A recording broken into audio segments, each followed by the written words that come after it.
একটি শান্তিপ্রিয় জাতি হিসেবে আমরা সকল বন্ধু রাষ্ট্রের সঙ্গে সম্মানজনক ও শান্তিপূর্ণ সহাবস্থানে বিশ্বাসী। তথাপি যে কোনো আগ্রাসী বহিঃশত্রুর আক্রমণ থেকে দেশের সার্বভৌমত্ব রক্ষার জন্য আমাদেরকে সদা প্রস্তুত ও সংকল্পবদ্ধভাবে থাকতে হবে। এই লক্ষ্যে আমাদের সেনা, নৌ, বিমান বাহিনীর আধুনিকায়ন, সমরাস্ত্র আহরণ ও উৎপাদন, উন্নত প্রশিক্ষণ এবং উন্নত বিশ্বের সঙ্গে তাল মিলিয়ে বাহিনীগুলোতে যুগোপযোগী প্রযুক্তি প্রয়োগের সংযোজনের প্রয়াস জোরদার করা হয়েছে। তবে দুঃখের সাথে বলতে হয় যে ফ্যাসিস্ট আমলে আমাদের বাহিনীগুলোর দক্ষতা বজায় ও বৃদ্ধির বিষয়টি উপেক্ষিত ছিল। অন্তর্বর্তীকালীন সরকার সকল বাহিনীর সক্ষমতা বৃদ্ধিতে ব্যাপক উদ্যোগ গ্রহণ করেছে। একই সাথে দেশ রক্ষা ও জনকল্যাণমূলক কাজে ব্যাপক সংখ্যক ছাত্র ও যুব সম্প্রদায়কে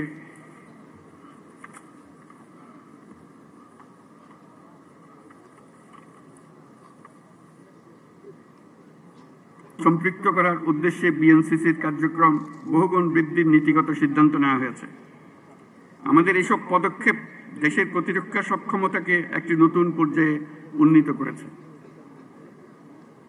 অভ্যাগত অতিথিবৃন্দ, বিগত ৩৭ বছরে জাতিসংঘে আমাদের শান্তিরক্ষীরা সফলতার সঙ্গে ৪৩টি দেশে ৬৩টি মিশন সম্পন্ন করেছে।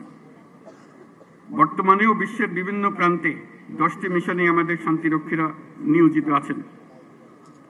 বাংলাদেশ বর্তমানে অন্যতম বৃহৎ নারী শান্তিরক্ষী প্রেরণকারী দেশ হিসেবেও বিশ্বে পরিচিতি লাভ করেছে। এছাড়াও সম্প্রতি কাতার ও বাংলাদেশ সশস্ত্র বাহিনীর মধ্যে প্রেষণে জনবল নিয়োগের একটি চুক্তি স্বাক্ষরিত হয়েছে, যা বিশ্ব শান্তি ও নিরাপত্তার বৈশ্বিক প্রচেষ্টায় একটি দায়িত্বশীল ও নির্ভরযোগ্য নাম হিসেবে বাংলাদেশের জন্য একটি গৌরবময় স্বীকৃতি। এই জন্য আমি সশস্ত্র বাহিনীর সদস্যদের আন্তরিক ধন্যবাদ জানাই।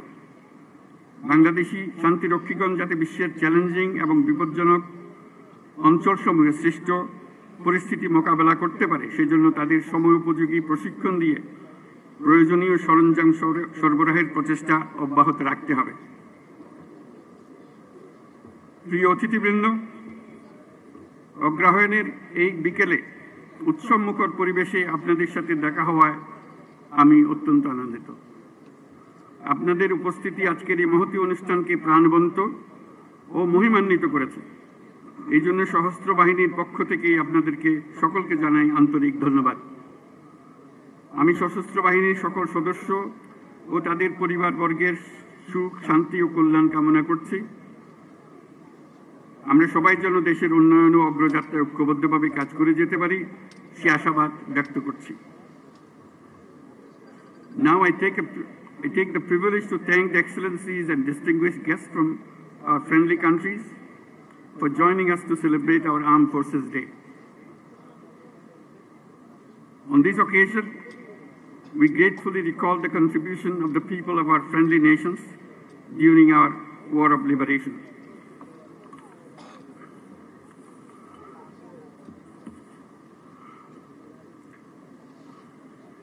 I am also thankful for the excellent support and assistance provided to our armed forces by your countries.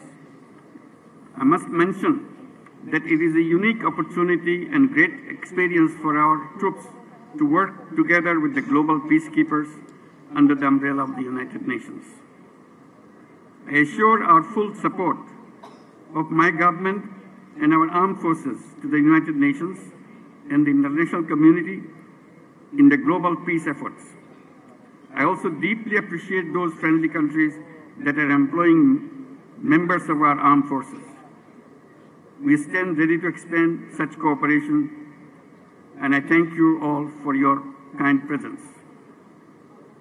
সুধীমণ্ডলে, আপনাদের সবাইকে আজকের অনুষ্ঠানে অংশগ্রহণের জন্য অশেষ ধন্যবাদ জানাচ্ছি।